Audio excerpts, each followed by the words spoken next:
in rezStream Cloud webinar. I hope that everyone comes away today with at least one good takeaway, and hopefully several. Just some housekeeping items here. As a reminder, this webinar will be recorded, and I just remembered to hit the record button. And we will post that online in case anyone wants to come back to it later or has to drop off for any reason.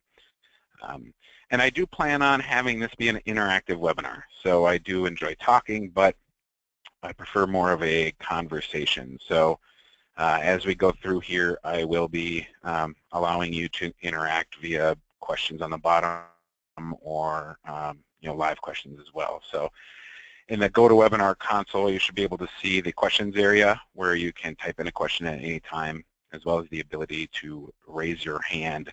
So there'll be times where I might ask if there's any questions, and if you raise your hand, I can call on you. Due to time constraints, I may not get to everybody. Maybe if it's a long question or answer, I can take it offline after the webinar as well. So, all right. So, who am I? Jeff Hebrink. I am a customer success consultant. Many of you may refer to me as a sales guy. We call ourselves customer success consultants, though, because that's what I do, or at least what I try to do. My goal here at rezStream is to learn as much about your business and processes so I can maybe help provide a solution that's going to meet your needs. Now, I know that I can't learn about everybody's business today, but again, I hope that we can have a great webinar and everybody can take away some pieces of information. I joined rezStream back in 2014, so 3 years ago now. And if anybody recognizes my name and they go way back in the industry to the late 90s or early 2000s, you might recognize it from being at Munsonware and Guest Tracker, for those of you who are familiar with that. I worked there for over 5 years. Born and raised and still live in Minnesota. And some of you may know, our office is located in Denver, Colorado, so I'm a remote salesperson for them. So when I hopped on earlier saying it was noon, that's because I am on Central Time. And I just posted a picture of my 2 kids here, age 14 and 17. We love getting outside and enjoying the amazing Minnesota summers. And if you guys haven't been here in Minnesota in the summertime, I would encourage it, because you can't find it anywhere else. So what I'd like to do here is, first piece of interaction, I'm going to put up a quick poll and see who I have here. I know a lot of people registered. Not everybody made it so far, but I just kind of wanted to get an idea of what the status is of the people that are attending. So I'm going to pop up a poll on here. And if you could just take a few seconds and respond to that and just kind of let me know where you stand, if you're currently using the cloud, using our older software, or not using any of our software, and just kind of on here to learn more about it. So I'll give it a little bit more time here. We're getting close to 100% people voted. 10 more seconds here.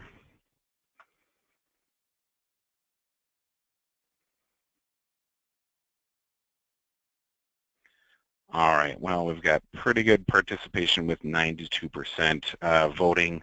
So let me pop up these results here. 55%, so a little bit more than half are already on rezStream Cloud. That's great. A little over a quarter of them are using rezStream Professional, our desktop-based software, and are interested in learning more. And then that's awesome. So I've got 18% people that aren't using our software in here to learn more. So hopefully I can provide information on that's valuable for everybody here. So let me take that off the screen and just kind of go over what I plan to cover. Here's an overview of what I plan to cover.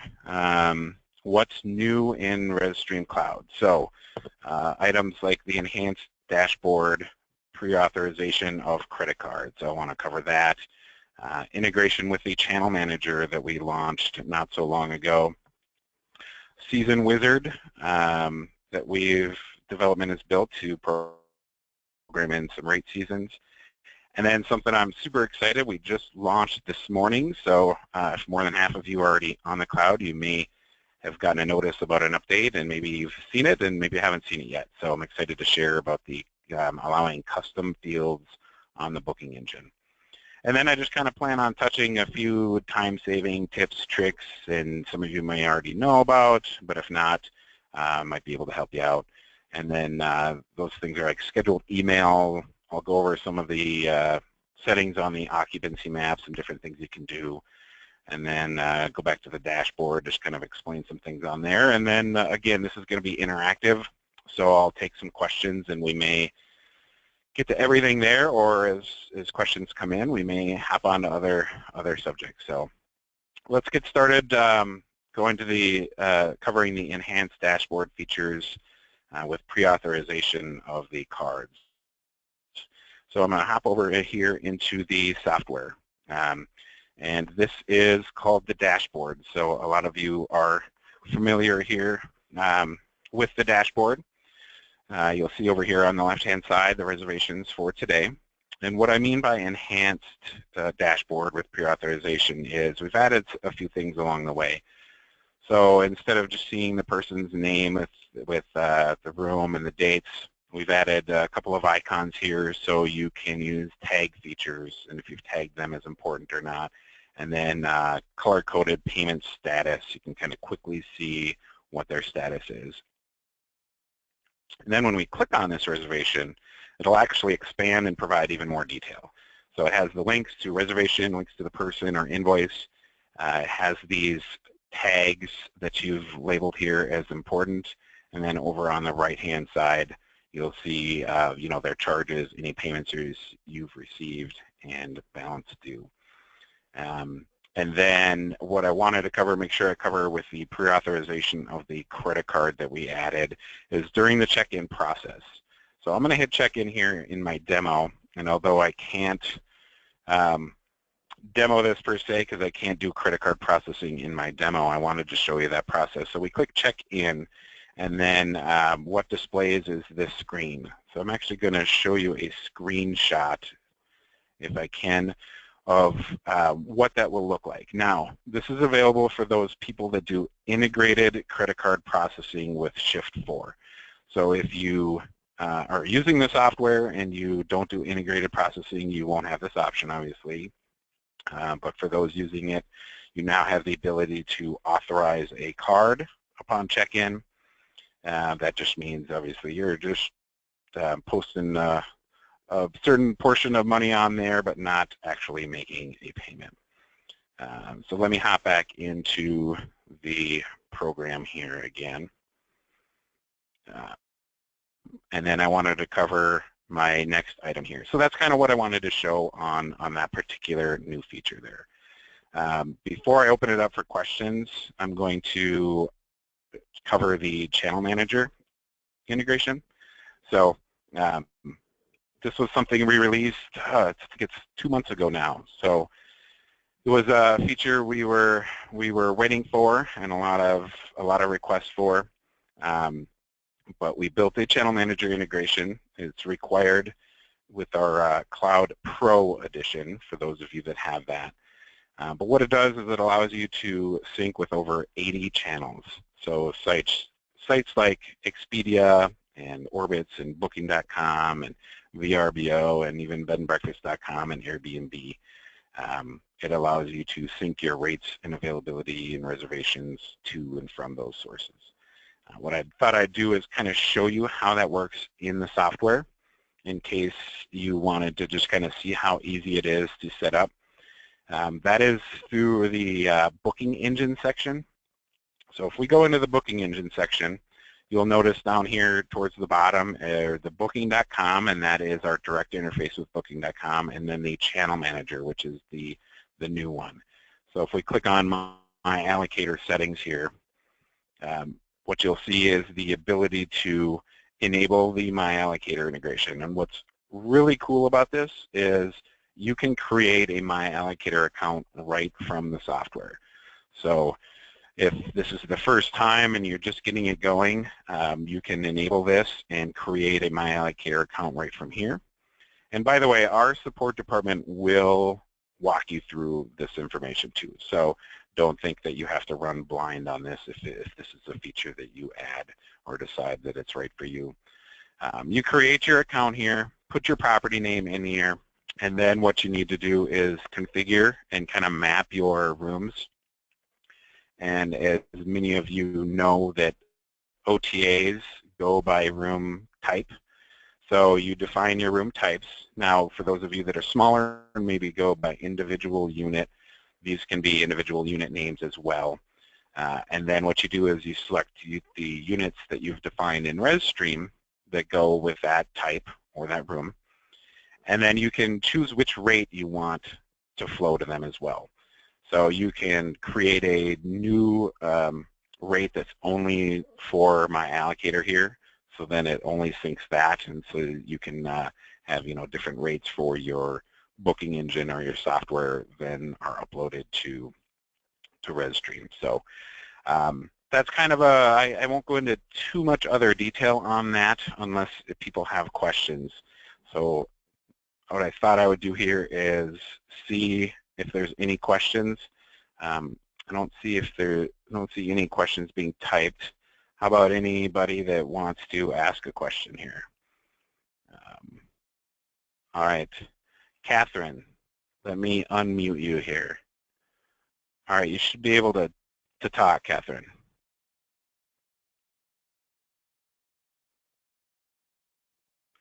Oh, it says you've muted yourself, so I can't unmute you. So apologize for that.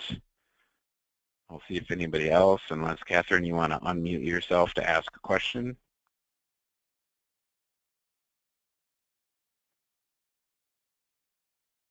All right. Well, if you have a question, Catherine, sorry I couldn't get to you, but you can type it into the questions area, and I can answer that to you. It actually looks like there's a couple of questions submitted online here. Can you open just a few outside booking agencies and not the whole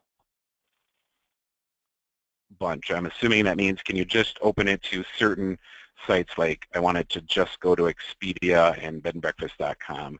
Yes, that's actually done when you set up the MyAllocator account. You choose which channels that the software will interface with. So yes, that's absolutely a setting in there. Can we see what channels your channel manager offers?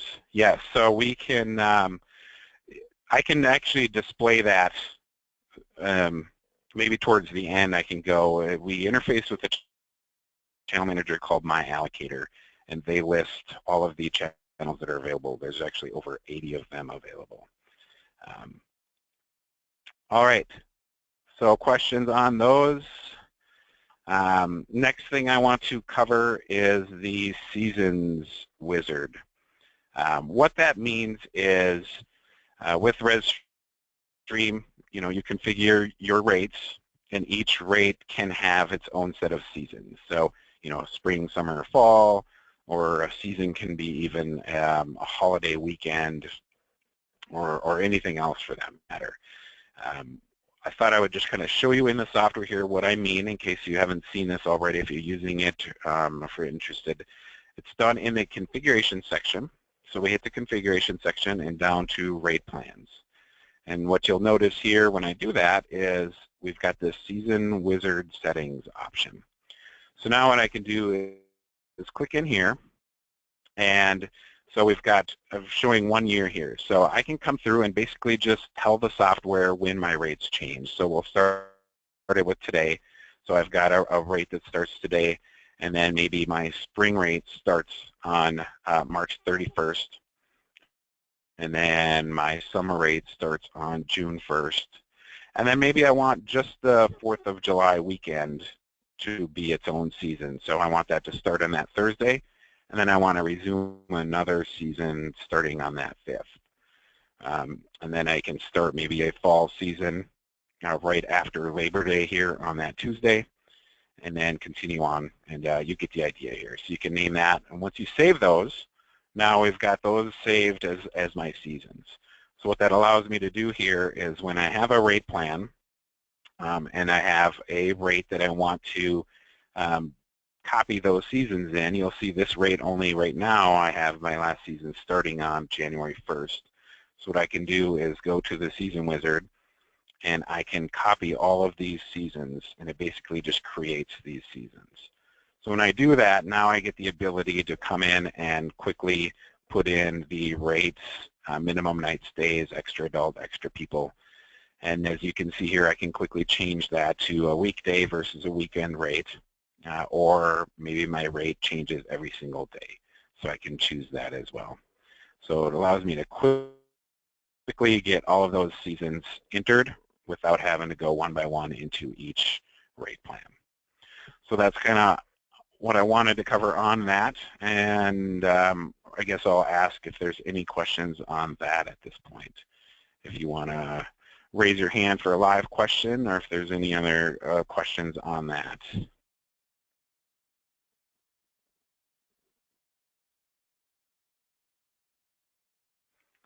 Becky, I'm going to unmute you. I've unmuted you. Can you talk? I can. Okay. All right. Once you have these, the year set up, say you, because we have set holiday weeks, and we have peak season, off-peak season, that type of thing. So once you have those dates set, say for 2017 like you do now, when you copy and paste those for 2018, does it automatically, is it smart in that it'll find that Christmas week in there and match the dates up with the new year, or do you have to go in and edit those in the wizard? Yeah. Yep. So it won't be quote unquote smart enough. When it comes time to do the next year, what you would do is just come back into the season wizard, and then in 2018, you get to select the date. So what's nice about it is when you see this wizard, you get the calendar. So you can see where 2018, Christmas is on a Saturday now instead of a Friday last year. So we don't have the ability to, just say change these for 2018 and be smart about it and know when the 4th of July is and Christmas. But it's a great suggestion, and I can see that. You just go in and you edit. Do you edit the existing year, or do you go and create a new year? Yeah, you would just go into the season wizards again, the season wizard setting, and obviously if I'm doing this next December, it's going to start showing me December 2017, and it's going to show me the next year. But if I wanted to kind of see out 2 years right now, I can just type in that I want to see 2 years, and then now I can scroll through 2018 as well. Okay, thank you. All right.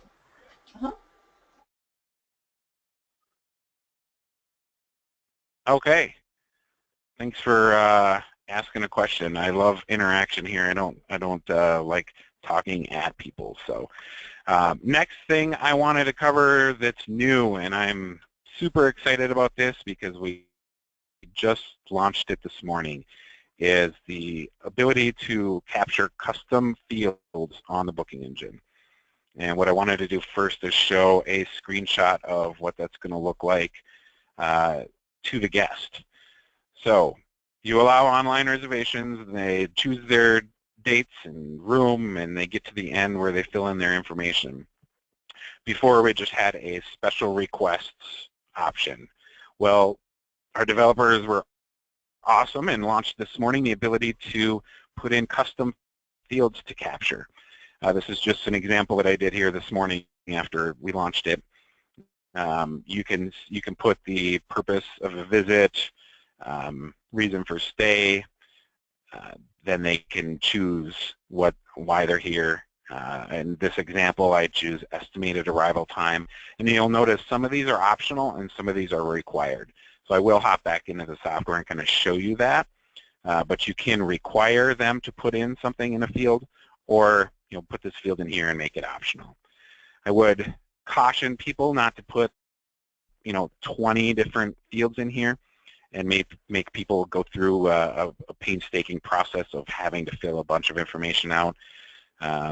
Just make it easy for them, but capture the information that you feel is crucial at that time. So let me hop into the software here and show that to you, and then I'll open it up to questions, because being this is brand new, might get some questions on this one. So configuration. So just in case you don't use custom fields or didn't know they were there, let me show you where that is first. So in the configuration section, we have a custom fields and dates option.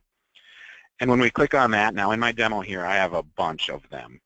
But this is just information that you might ask somebody during the process of a reservation, just key pieces of information that you want to capture. What we do here is you add a new custom field, and you say what you want to capture. Maybe it's an arrival time, like I said, or additional guest names you can put in there. And what that applies to, does that apply to the actual person or this reservation? We can mark that as important so it shows up in reports, mark it as required, and then here's the new option. So this is what is new today, the show on the booking engine option. So when you add a new one, you can show that on the booking engine. Now, for those people that already have a bunch of fields set up, you'll notice when you go into these, we don't have that option to mark them. So what you do in this scenario is go over into the booking engine now, and right in the middle here is called custom fields. So let me show you that. Let me click on that and pop that screen up. And here's what this looks like. So source of contact, reason for stay. In that example, I did not show the source of contact, but I did show the reason for stay. And I do have three options here. So do I want to show it at all? Do I want to show it but make it optional, let them choose? Or do I want to show it and make them put something in there? And in this scenario, I'll show it, but they can skip it, but then I pre-fill it, with business, or you can do pleasure, or any other reason that you might want to capture there. And then what it will do is it will list all of the custom fields that you have defined. And again, for each field, it says it applies to the reservation, and you have that option to not show it, but make it optional, or show it and require them to enter something. So this was big, guys. We went to a show a couple weeks ago, and I'd say 75% of the people actually asked us about this. So we were super excited here this morning when logged on and saw the update available. So if you're already using the software and saw that notice, this was one of the big features that we added here this morning. And I'm guessing we have some questions here. So let me see what we can do. I'm gonna try. Let's see here. Catherine, I still have you unmuted, but I think are you able to talk, Catherine? All right, Becky again. I got you unmuted now. Or maybe you still have your hand raised from the last time.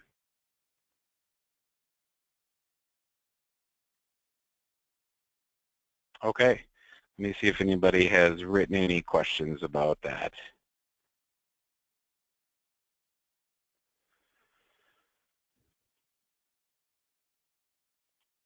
Just some feedback. Question: custom fields arrival time is really great, thanks. Can you set the order of how they display? Yes, absolutely. So it's a good question. Down on the very bottom here, you'll see the sort user-defined fields. So when we click on that, it shows you all of your fields and then ones that are shown or not shown. So we can come in here, and if I want the diet restrictions to be the first one, I want to flip that up on top. So this is where you sort that and then save that, and that will actually change the order in which they appear online. So great question. Thank you.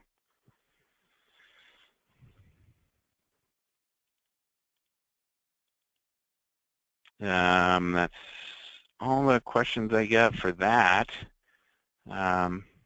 Oh, Catherine, I see your question here. Your speaker is not working.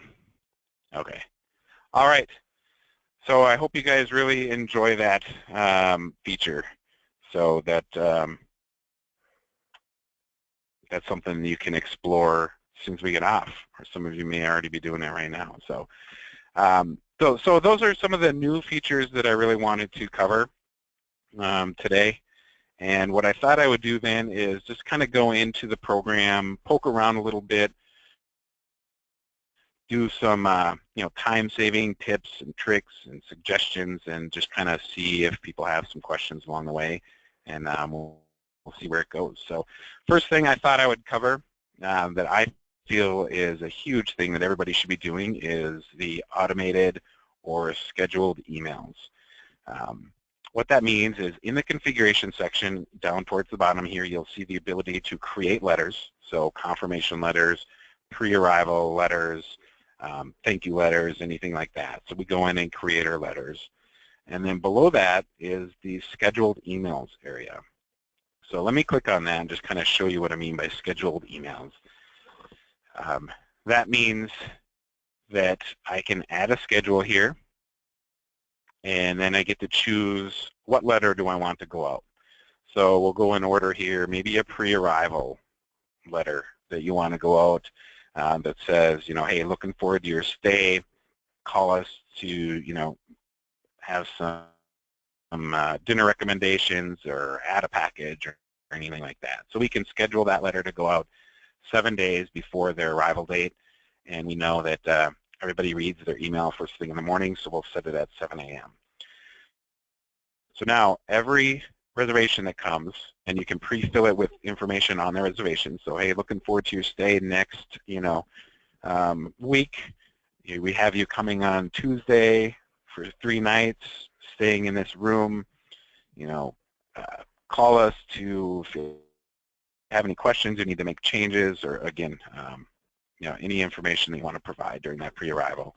And then the other big thing here is what most people send out, a thank you letter the day after they leave. And if you don't, maybe you could think about that. So the day after everybody leaves, we can say that we want to send a thank you letter 1 day after their departure date. And again, you can set the time that it goes out. So maybe this letter is thanking them for the stay, and click here, and it's a link to your TripAdvisor review page. And click here to post a review, and then offer a rebooking. And then that brings me to the next stage is people have been hearing people do a rebook maybe a month after they stay. Let's do a rebook letter. And this is just, we really enjoyed your company last month. We'd encourage you to book again and use promo code, XYZ, and to get our special VIP rate. So for those of you that don't know, you can create a rate that's only visible online if they put in a promo code. So that's something that you could offer and send a month after they leave to encourage a rebooking. So good success on that if you're not using that. Any questions on that? I'm going to go through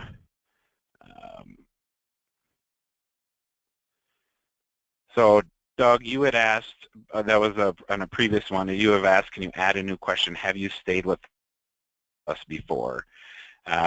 Yes, you can do have you stayed with us before, but it would be, they would type in, yes or no on that. That's that custom fields on the booking engine part of it. Looks like Kelly asked a question here too about, do custom fields show up on the housekeeping report? So let me back up quick, and I will show you that. Sorry about that. I'm gonna backtrack a little bit, and then I can get questions if anybody has unscheduled emails. So does it show up on housekeeping reports?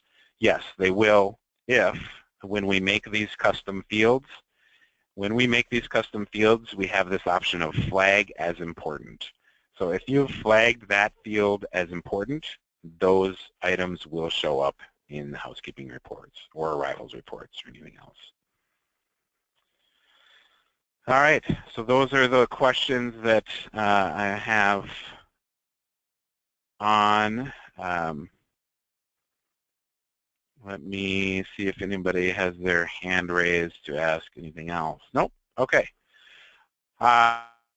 Next thing I wanted to just kind of go through is some little tips and tricks on the occupancy map.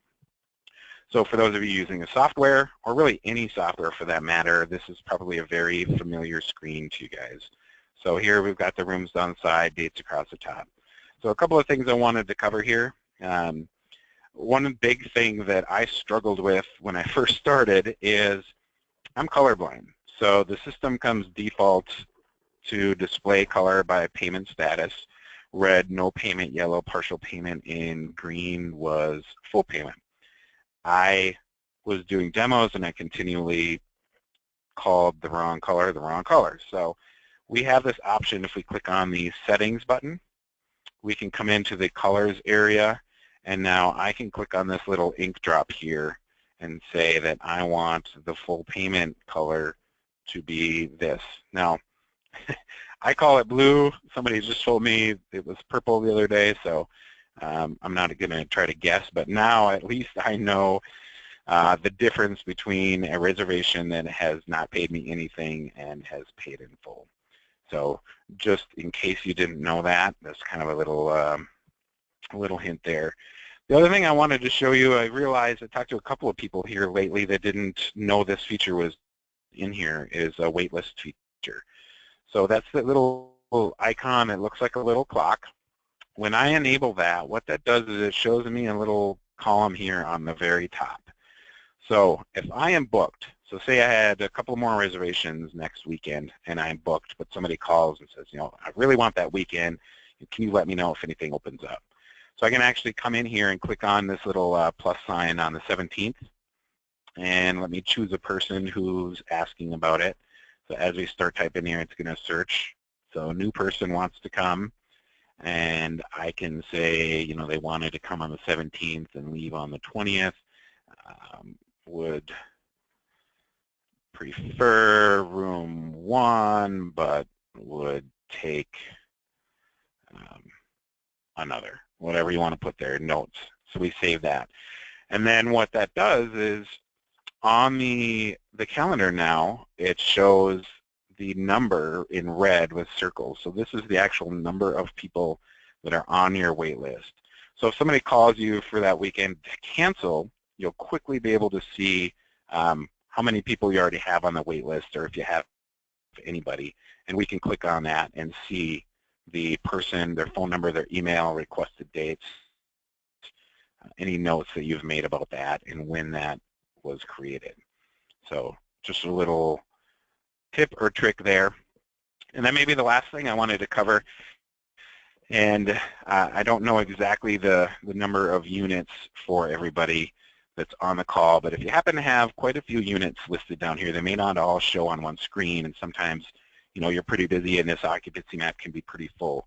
So one thing I know some people don't know about is if we have Friday the 17th, again, I'll use it as an example, and they want to know, rather than having to scroll through to see what's available, I can just click on this Friday the 17th, and it actually filters out and it gets rid of any units that are not available starting that 17th. So then it just kind of quickly allows me to click and drag and add a new reservation.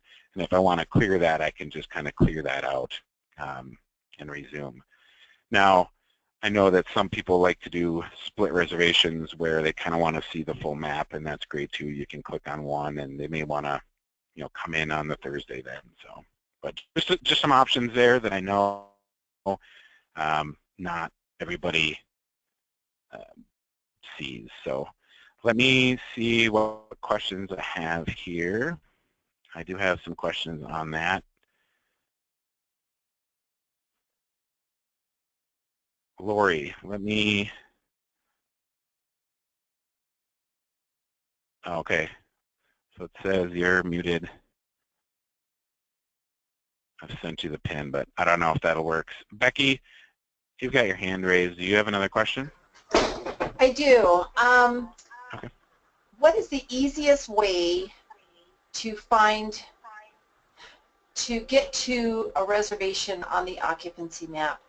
Like when you go to the person and search for their name, is there a way to quickly get to their reservation in the map, or do you have to write down the date and then go find it on the occupancy map?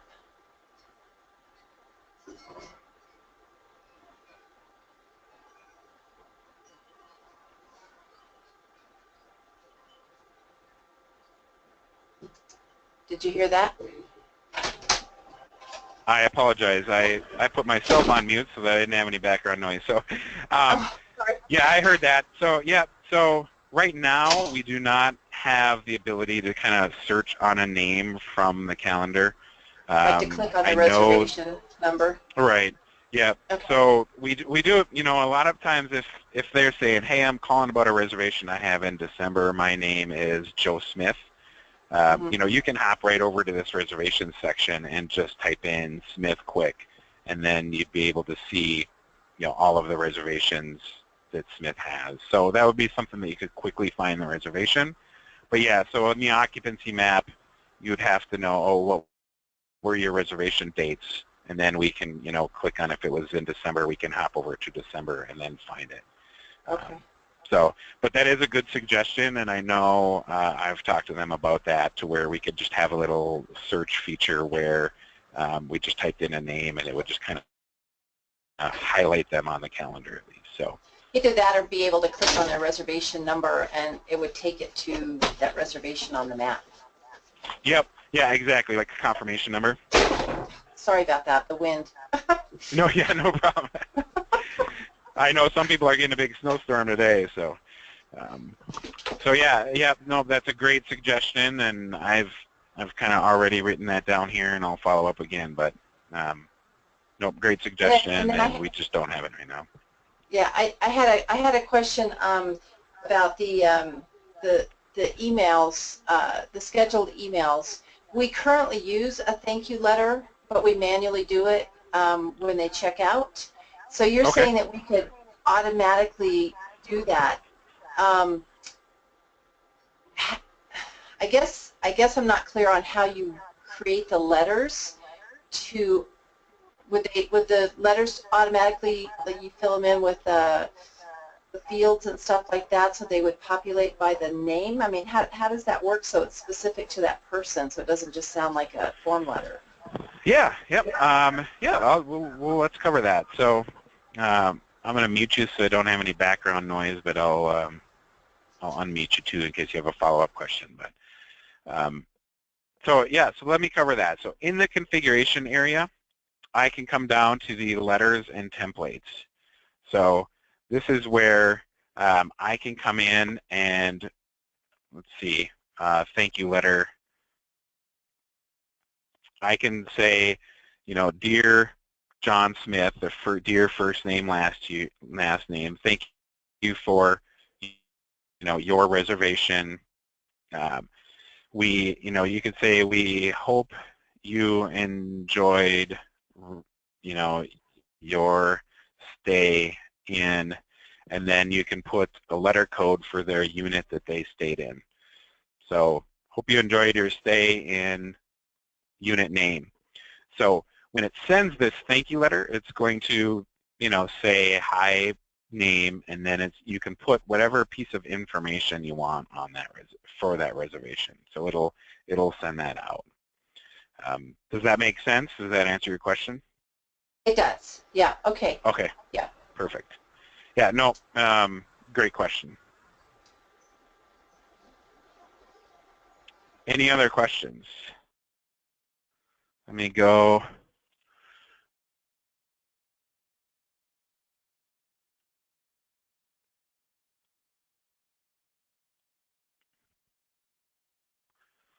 I have a question from Noel. Can guests be booked to switch rooms and keep it under the same single reservation and invoice?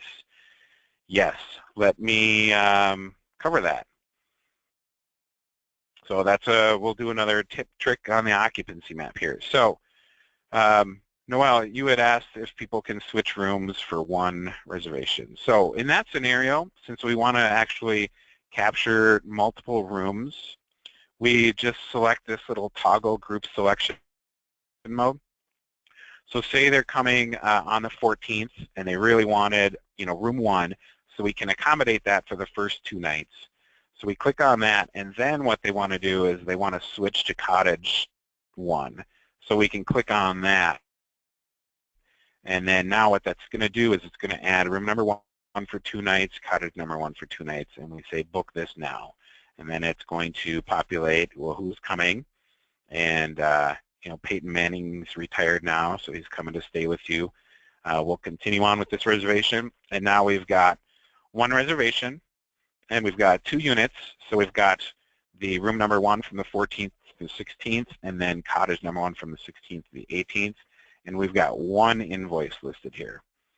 So if I want to view that invoice, you'll see that we've got room number 1 for 2 nights and cottage number 1 for 2 nights. So hopefully that answered your questions there.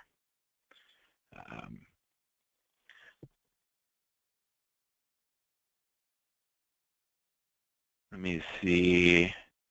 I apologize. I'm trying to read questions and make sure I answer anybody. Lori, it looks like you have your hand raised, but I can't unmute you. Becky, I've unmuted you. Do you have another question? I do. So in order to do both those reservations on the same invoice at the same time when they're moving to a different room, you have to use the group toggle, not the individual person. Is that correct? Right. Yep. Because if we do an individual person and select it, and if we try to go click on another one, it actually just kind of switches it, like you're almost switching rooms. Yeah, I've used the add unit. You can add a unit, but then you have to do the first reservation first and then go in and add the unit. So this way you can do it at the same time. Okay. Yep. So you can do it that way too, but if you know that they wanted, they know that they'd be willing to switch rooms and you know that up front, yeah, just toggle on that group selection mode and just click and drag, and then you don't have to make the reservation and then add a unit, which is perfectly fine. I'm glad you know at least how to do that. But yeah, this would save you a little bit of time on that scenario. So. Thank you. Yep.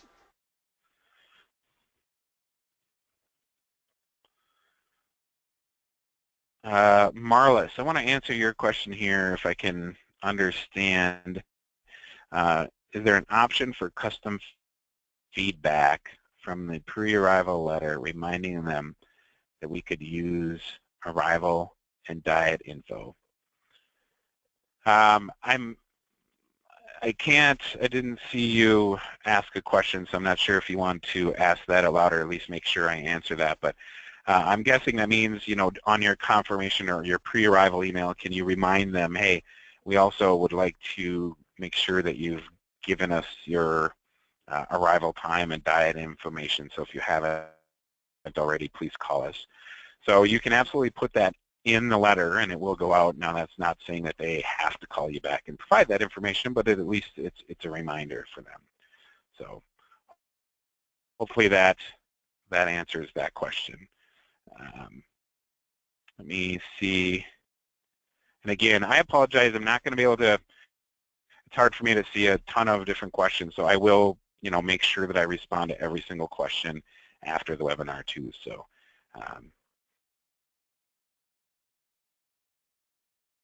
Marlis, to go back, you had asked about when a guest completes a custom field on that reservation, how does that information come into us? So that's a good question. I didn't go through that process. So when you add custom fields to the software, what they do is they actually show up in the reservation. So over here on the right-hand side of every reservation, it shows all of those custom fields that you've defined. And I'll show you an example. I made a reservation this morning for Holly here, and I have filled these out on the booking engine. So you'll see that my reason for stay is already filled out, and my estimated arrival time is already filled out. And if I required any more information, it would show up here as well. So good question.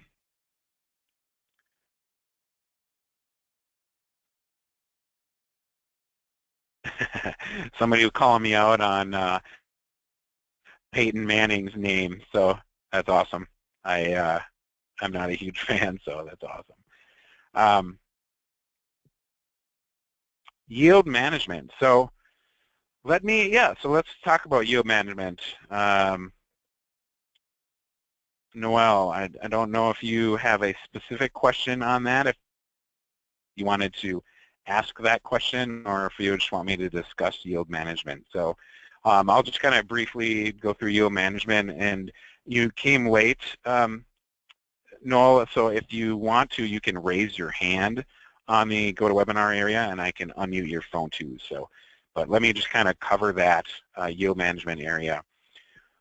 What they're referring to is in the configuration, we have this yield management option. Some of you use this, others you don't, other people may not even know about it. But so yield management is basically, supply and demand. When supply is low, demand is high, we can raise our rates and get more for our rooms. But when demand is low and you've got a bunch of empty rooms, what you can do is have the system automatically discount your rates. So when we add a new rule in here, we can say, within the next week, so within the next 7 days, so when the date is between now and 7 nights out, and I have, low occupancy, so between 0 and 50%, let's go and change my rates, and let's reduce it by 20%. So I can hit negative 20% here. So what that does is anytime I'm within a week and I'm less than 50% occupied, my rates will automatically change on my booking engine and in my software to adjust for that. So just kind of a information on that. And again, here's on the reverse side. If I'm already 2 months out, if I'm 2 to 4 months out, I'm already booked over 75%. Let's capture for those additional rooms. Let's get another 20% for those rooms. So it's just a way that the system will kind of automatically monitor supply and demand for you and adjust those rates accordingly. So hopefully that helps. Did you have any other questions on that? I don't see any other hands raised. So what I thought I'd do here, the last scheduled thing to cover is the dashboard area. Just kind of wanted to cover the dashboard in general, especially for the new people or the people not using our software right now, and maybe even the people that are using our rezStream Professional. This is kind of brand new to rezStream. So we call it the dashboard because it consolidates everything that's going on at the property today on one screen here, grouped by arrivals, stayovers, and departures. So here's a little thing that I think that some people don't even realize, you may or may not, people that are already on the cloud. But if we click on this little print letters icon, I can come in and say, first thing in the morning, I'm going to say, show me my arrivals today. And I want to print registration cards for everybody. So I'm going to choose registration cards, and these are the people arriving today. So I'm going to generate these letters, and then I can print all 3 of these letters at once. And when I'm done with that, I can choose done. So just something there, and again, maybe departures, you can print something for stayovers, whatever you want to do there, but I know registration cards on arrival is something that I hear a lot of. And then shared notes, I'm sure a lot of people use this, but it's a great area. It's for internal staff communication. If you change your Wi-Fi password a lot, put that in there. And then something I hear all the time that people love, it's pretty basic, but it's awesome feature for the task management here. So what this allows me to do is kind of create a little task management system. So I can assign a task, and I can assign it with a priority, 1, 2, or 3, high, medium, low, and then put a due date on it. And then I could even assign it a person if I wanted to. So if I wanted to make sure that the tub was, I can edit this, and the tub was fixed by John, I can assign that to him so it shows up right away on his dashboard. If you have it assigned to nobody, what that does is it's going to show on basically everybody's dashboard, because by default it shows you anything that is assigned to you or anything that's unassigned there.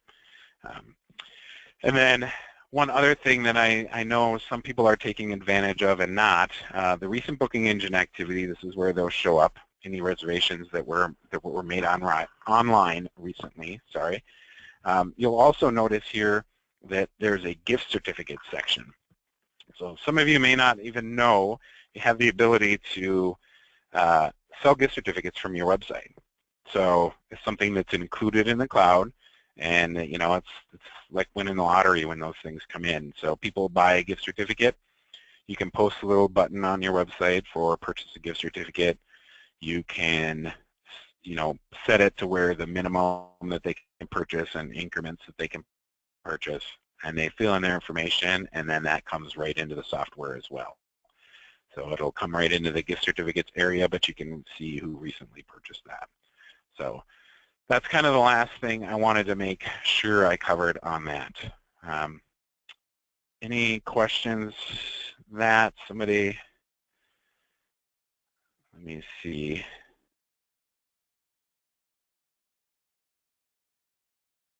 I think somebody asked one recently here.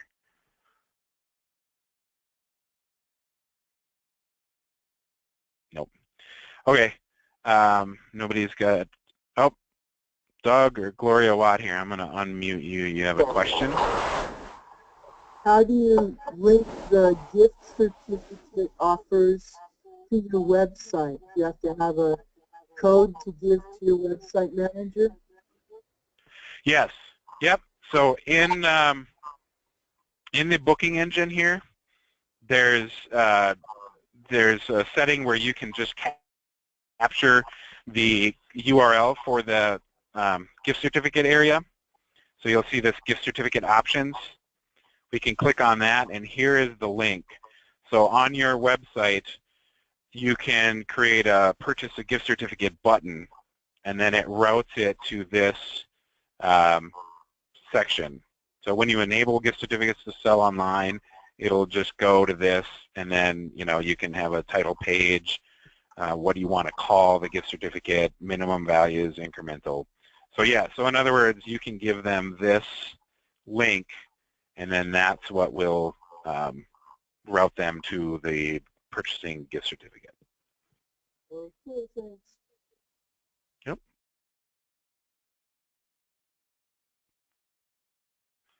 Any other questions on that? Okay. One more thing I wanted to kind of show you. I ran into this several times here. I get this question a lot, and I'm going to hop back into the occupancy map. I forgot to show it when I was on there. Is highlighting a specific reservation. So a lot of times I hear, you know, I have a person with a reservation. For example, let's take this Peyton Manning one. It looks like two separate reservations. So at a glance here, you don't necessarily know that this is the same reservation. Something that you can do is click on this reservation, and up here on the very top, this is the reservation name. We can click on this and edit this, so we can put a little asterisk and just say move, or whatever you want to label it, or you know, do whatever you want there. What that does is it changes the reservation name. You'll notice it doesn't change any of the names as far as the person coming to the room or the person, the individual listed on the reservation. But you'll see that now it has an asterisk of move, so it kind of highlights that this is one reservation here. So just kind of a little tip that when I mention it to people, people weren't quite aware that they could do that. So hope people find that valuable. Now, that's kind of all I had scheduled for today. So I can make this go. We're inching up on the hour that it was scheduled for, but I can answer any other questions if anybody raises their hands or submits a question online. And again, while we're doing that, I want to make sure that to let you know I will go through all of those questions that were written to make sure that I do answer them. So if I didn't get to them, I will make sure that I follow up via email. So I got a question here from Catherine. When the guest comes another time and you select their name as you repeat, will that move show up again? So no. So this is just changing this reservation name. So if Peyton Manning calls for another reservation and I click and drag, and let's just go through and select Manning, you will see that I can select his name, continue on, and book this reservation, and it does not change that to move, so it does not show up as move again. So hope that answered your question. So that's only changing that particular reservation name. It's not changing the individual's name. All right, any other questions people want to ask live or on the chat box? While people are doing that, I want to just show my contact information here. Direct phone line there and my email address. And again, we will have this recorded as we recorded this webinar, and we'll have it posted out online, and we'll email everybody when that's available. It's usually 24 to 48 hours. Here's a couple of links, though, to a blog that we have, which we kind of highlight new features, so occasionally if you want to go on there. And then we do have a YouTube channel that posts videos, so how-to videos, you know, how to make a reservation and do certain things. So that is about it. I think I have somebody else that submitted one more question, so let me see if I can find that.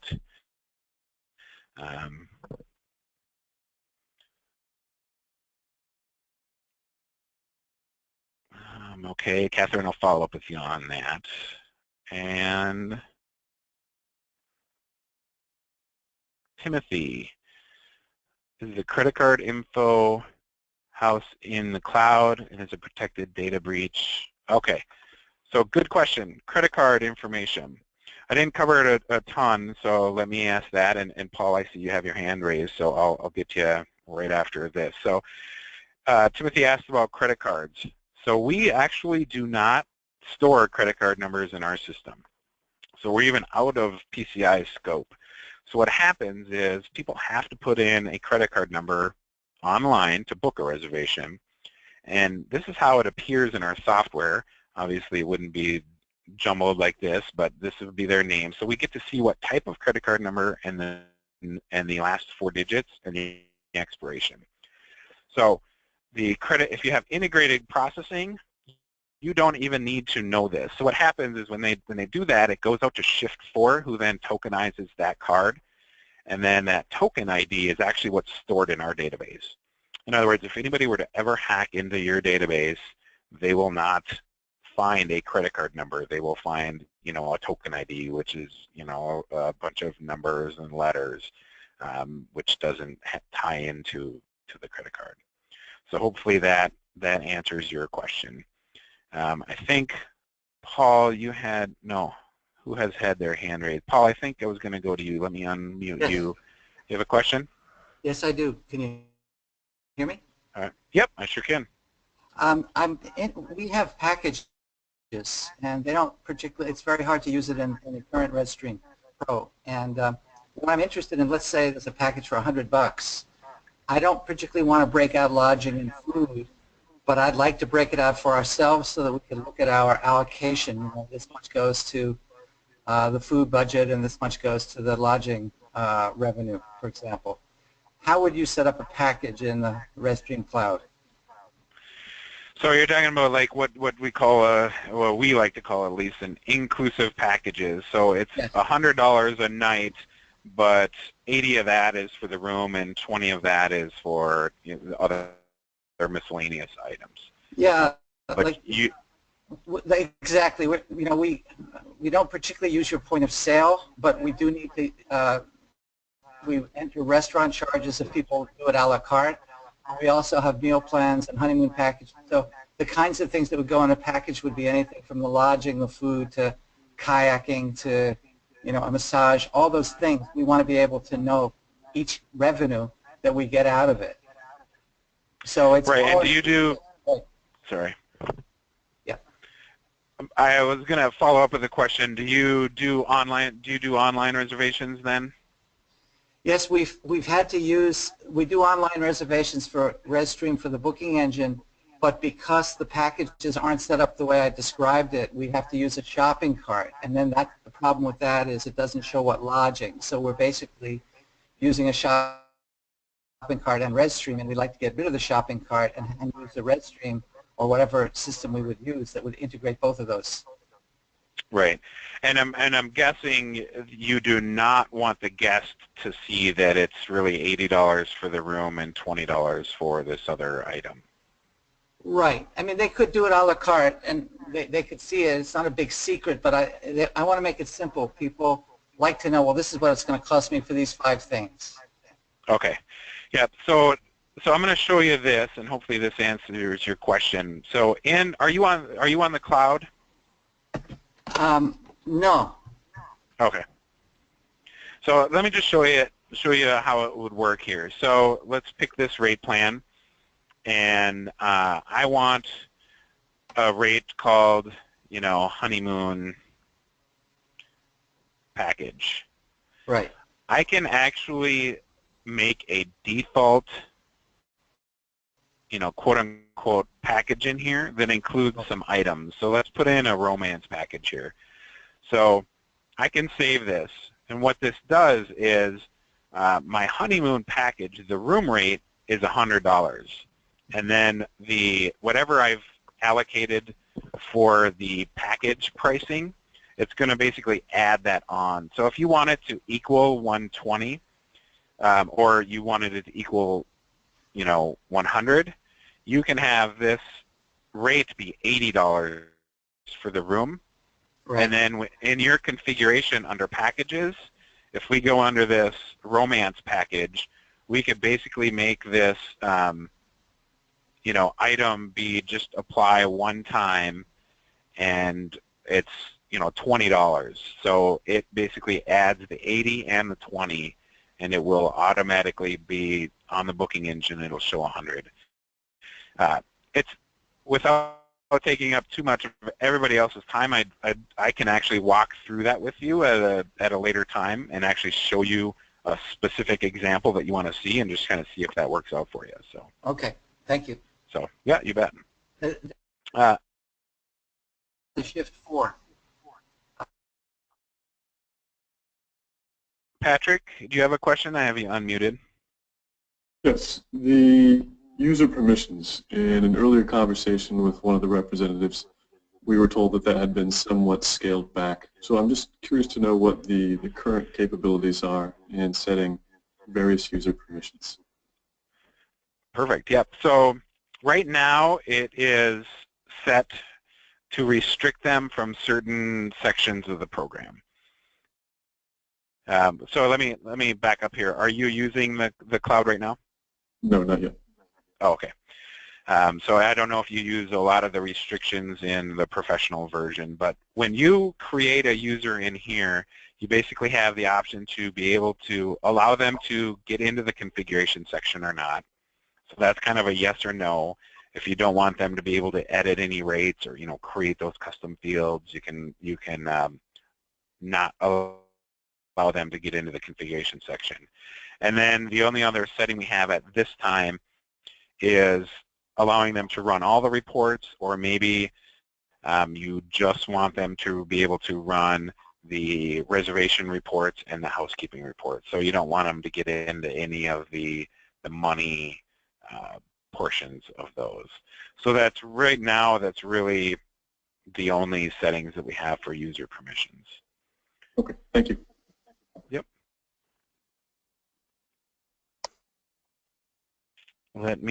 Becky, I think you have your, Becky, did you have a question? Just a quick one. Is there any way to go in and delete credit cards off of a person's record when they're expired or when they're a lot of people have gotten these new chip cards and they're the same expiration date and number, but they have a new code, and so then when you go to run their deposit, it doesn't work. And is there a way to go in and kind of clean that up? So you have an existing card number for somebody. And I want to delete it. Okay. So we can actually go into their person record. Yep. So and on this one, I went to the reservation, then I viewed the person, and then basically you click on this, and you can delete the card here. Oh. And then you can add a new one right here. Perfect. Thank you. Yep, That must be new. You know what? I don't know if it's new or not. I've been in there for a little while at least. But Paul, you have a question? Yes, I do. In terms of credit cards, if you're not doing the the integrated credit card processing, or even if you are, if you did the credit card processing, let's say you took 50% for the online booking, and people show up and they have a card, or someone else has a card in the party. There was two couples. We often will just take the second card and do it at a regular credit card terminal. I'm wondering, how do we get new cards into the system or access cards within the system without actually getting the token, but the actual card number, so that if we already have their card number and they want to check out, and how do we get access to it to run it on the terminal if they say, well, we left our card in our room, you already have our card number, would you run it again on the terminal? Yeah. So are you saying if you have integrated processing, you don't need to know their credit card number?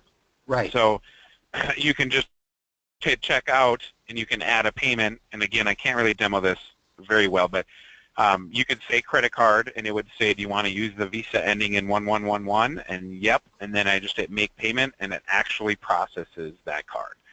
Right. So if you have integrated, there's really not really a need to view that credit card number. So let's go back to if you have non-integrated and you want to run everything through a terminal. So we have the option here, and we still use Shift4 and we tokenized it, but it's just kind of a way to securely store this number. So if I want to view this card, I can hit view, and then I need to view this card at Shift4. And what it does is it generates 4 security words for me. And again, I click on this link and log in. So if you do not have integrated processing, you would log into this site, type in these 4 security words, and then that full credit card information will display on the screen. And initially it's set for a timer, like 30 seconds. You can kind of keep hitting reset the timer in case you need more time, but you can then punch that into your terminal, and then you would just record that payment that you took that payment in rezStream. Okay. So at any Are you time, using? Sorry. Well, we're a little ambivalent about Shift4 because we're in Canada and they don't interface with our credit card processor, which is First Data. They do it in the United States, but they don't do it here. So, I mean, that creates a bit of a problem, but let's say we did not use the integrated. We'd still have to use Shift4 just to get credit card numbers out of the system for online bookings? Well, you don't need to. This wouldn't matter where you are. So anybody can use this 4-word. We basically, they wrote this for us to securely store these numbers. So you're not actually getting a true full account with Shift4. So it really doesn't matter if you're in Canada and they technically can't do integrated with you. You can still do this 4-word, but it's using Shift4 as the platform. Okay. So yeah, you could still do this part of it with no issues with Shift4, even if they wouldn't be able to do integrated. Okay. Okay, thank you. Yep. All right. I don't see anybody else's hand raised. Let me see if one more question came in.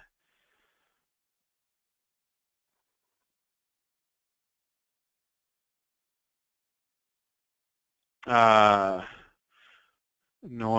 did you see my flat rate per room per night tax question? No, but can you, maybe I can, can you, if I unmute you, can you ask, maybe can you unmute yourself?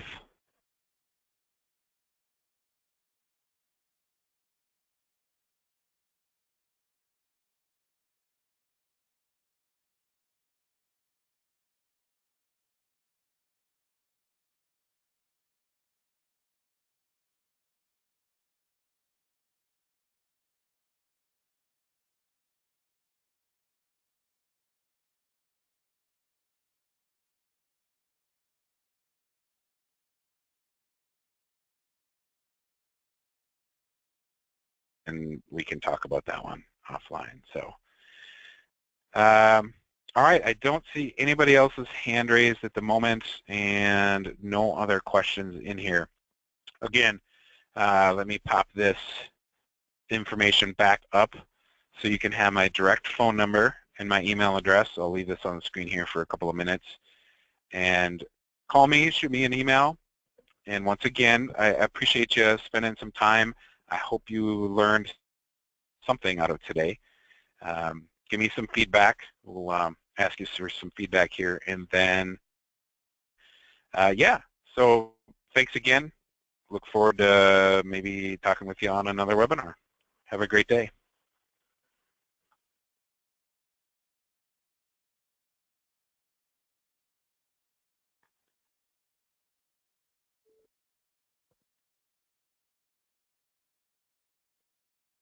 Can you hear me now?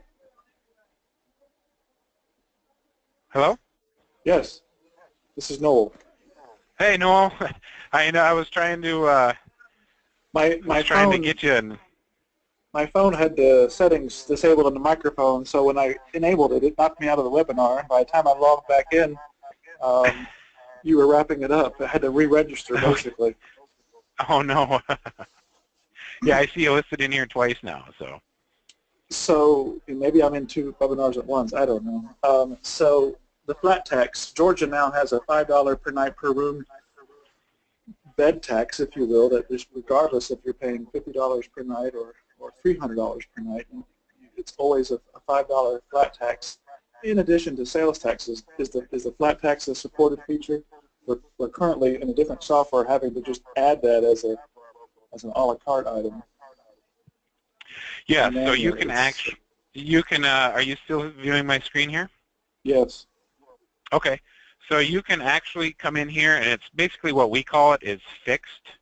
So you can name the tax, and it can be a fixed rate, and if it's $5, it will add $5 per night to this. Awesome. Or you can do a fixed per unit where maybe it's just a one-time $5 charge. You can do that as well. So yeah, it absolutely does support a fixed per night. And my other question was split payments. Sometimes, whatever, sisters are sharing a room and want to split the bill. Is that easily supported with integrated processing or not? Yeah, so you can actually, when you go to make a payment, you can select a new credit card if you want and add that. So, and we can, you know, we can follow up later too. Are you on the cloud? Well, I'm not using rezStream, if that's what you're asking. Oh, okay. Okay. Yeah, yeah, I just wanted to see. Okay. Yeah, it is the keyword. That's awesome. Yeah, no, we can do a more personalized demo and just kind of show you how that would work. Again, I don't have a way to demo integrated processing. That's fine. It's just I get people who want to split bills, and I saw the one credit card there, and I thought if I went integrated, then what in the world am I going to do to run 3 credit cards on one invoice? With a standalone terminal, that's of course not an issue. You just keep charging a different card. But, right. Yeah. What we don't have the ability to do right now is come into an invoice and then like move this one charge and move this one charge to a new person and move this one charge. But you can make multiple payments on an invoice. Okay, cool. And I asked that if you don't, I'll set up a time because I do want to look closely and hopefully switch over to this program this in the first quarter of this year before our spring break season hits. A year ago or two, and one of the upcoming features was the ability to book tours or bike rentals, a management utility for reserving those types of additional whatever they would be called. They had a name for it. Did that ever get implemented yet, or is it still on the books? Well, we have the ability to book additional items, like POS items and packages. We don't have the ability to say, and I guess we can clarify this, but we don't have the ability to book a room and then say, oh, and I want a tour that, but I want to start my tour at 2 p.m. and it's a 2-hour tour. But you can certainly book additional items along with a room, if that's what you mean. But yeah, I mean, I can sell things, I know, I'm sure, as a POS item, but being able to manage it on a calendar, like how many, in our case, the two things we book mostly that's calendar sensitive, not just a gift shop item or a package, is a horseback ride or a dinner. So who's booked for tomorrow's horseback ride and who's booked for Saturdays?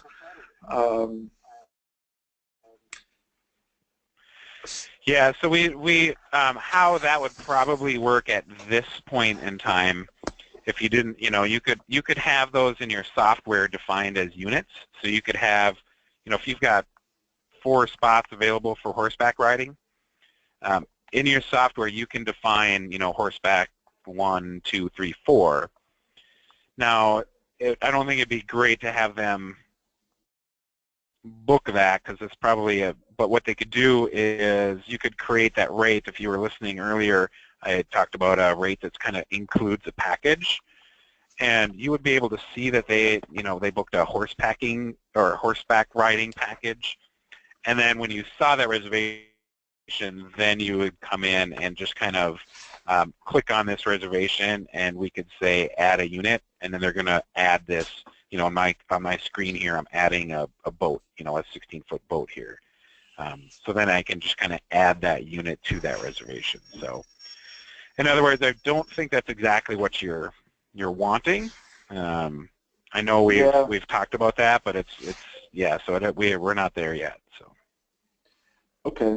Yeah, there's third-party applications too, and it just came up in a webinar when they were actually in that same webinar. Yield management is a fascinating tool that I'm really looking forward to using. But in that same seminar, they talked about the ability to book tours. So with horseback riding, we have 2 slots a day per horse, so to speak. So that would even make it more cumbersome on that calendar unit trick, as you'd be confined to 1 unit per day as opposed to 2. Yep. And I know we're going to be implementing, hourly reservations, so hourly units. But yeah, so in other words, we're not there yet, but it is on our agenda to kind of get units that are booked hourly instead of nightly. So.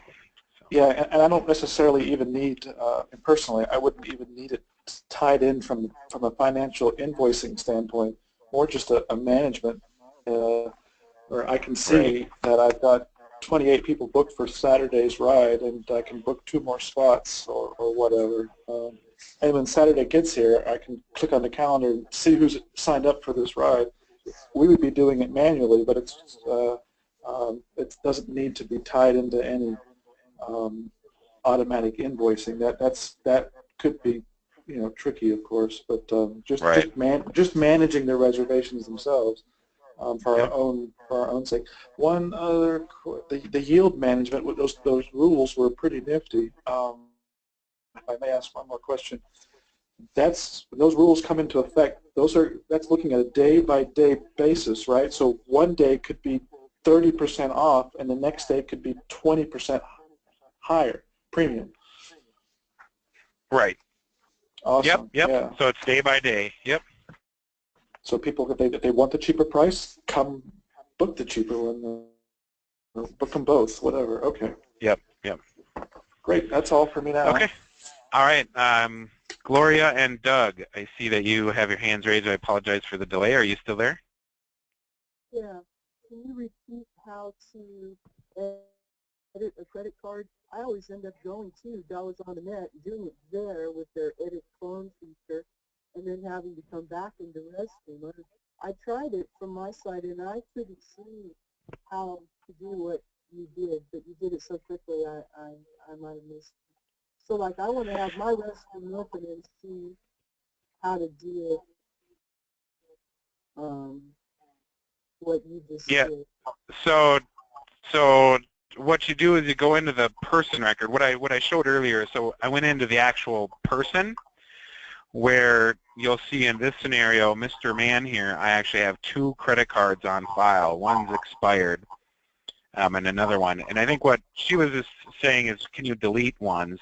So we can come in and click on this, and I can delete this card. Yeah, so I can remove it. Who cares? Just say, you know, it's not like you don't need to. Who cares? But what if I need to add a bouquet of flowers, and I don't want to?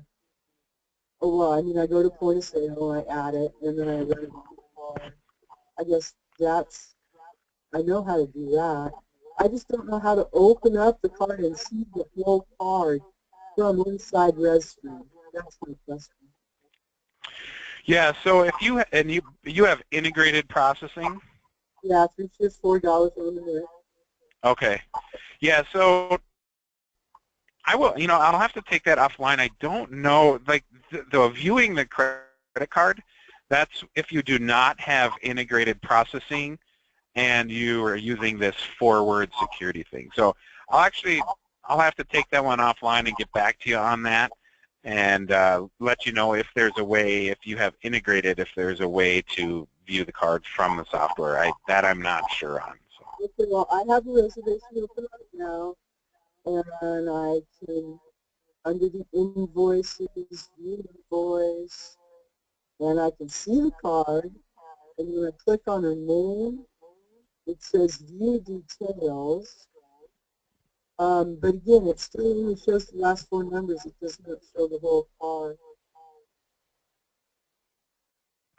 Yeah, I didn't even hear that. I apologize. The sound wasn't very good. I didn't make that one out. Okay, I went to my system. I opened the customer. I opened the credit card payment details, and it does not show the whole number. So I think the answer is, if I need the whole number, I have to go directly to this. I don't see any way to open it from inside of rezStream. Yeah, my guess is if you have integrated processing, that you need to do that through Shift4's Dollars on the Net. Okay, thanks. All right. Thanks again, everybody. I know I tried to end it earlier, but glad everybody stayed on. And, yeah, have a great rest of the day.